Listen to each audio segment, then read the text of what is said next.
Starfield hasn't even properly released yet, and it's been surrounded in controversy. I'm Chongo, and we're here to talk about the issues that Starfield is facing and if it really is that bad. Starfield has been a victim of hype. So many people expected this game to be an amazing game that does everything in the world in the best possible way. Unfortunately, Starfield was never going to live up to that level of hype. So if this is your expectation for Starfield, you will be majorly disappointed.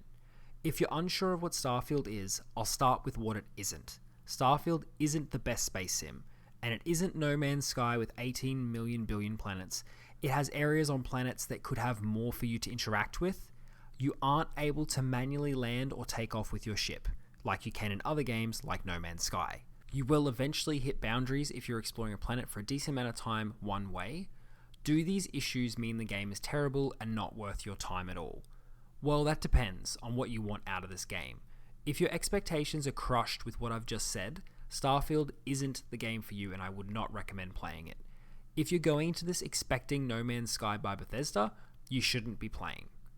Could Starfield be a better game if there were improvements to planets with no boundaries and if you could manually land and take off with your ship? Sure, that's possible. It could be a much better game, but that doesn't necessarily mean it's a bad game at the moment.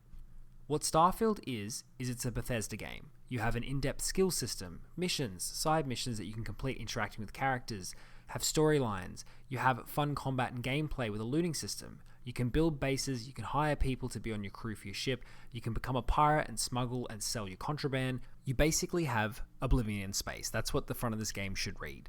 The scale of what you can do in Starfield is insane. It's just a massive game that I haven't got deep enough into myself, but I'm excited to continue my journey further. So depending on what you like, I'd recommend seeing what Starfield is and what it has to offer.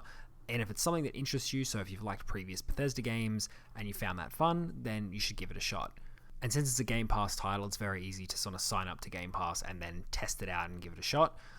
But if you're expecting No Man's Sky level of planets and freedom, this won't be the game for you. I also feel like when people start to compare a game like Starfield with No Man's Sky, they're people that haven't played either of them because they're very two different games. They do have a bit of overlap when it comes to scanning planets and fauna and that sort of thing, but in the core concept of the game, they're two very different games, and you have different experiences when you're playing them as well. So you wouldn't jump into No Man's Sky to experience a storyline or anything like that. In my opinion, that's more for kind of just space exploration, which there definitely is an element of that in Starfield, of course. But there's a lot more there than just exploring planets in a game like Starfield. So you have everything that you just basically come to expect from Bethesda when it comes to their games. But once you get through the hype surrounding Starfield and understand what the game is, it's honestly a great game. It's really fun. It's quite addictive and you want to play more and explore and just see what the next part of the game is for you. But obviously this is just my thoughts. Let me know what you think in the comments down below.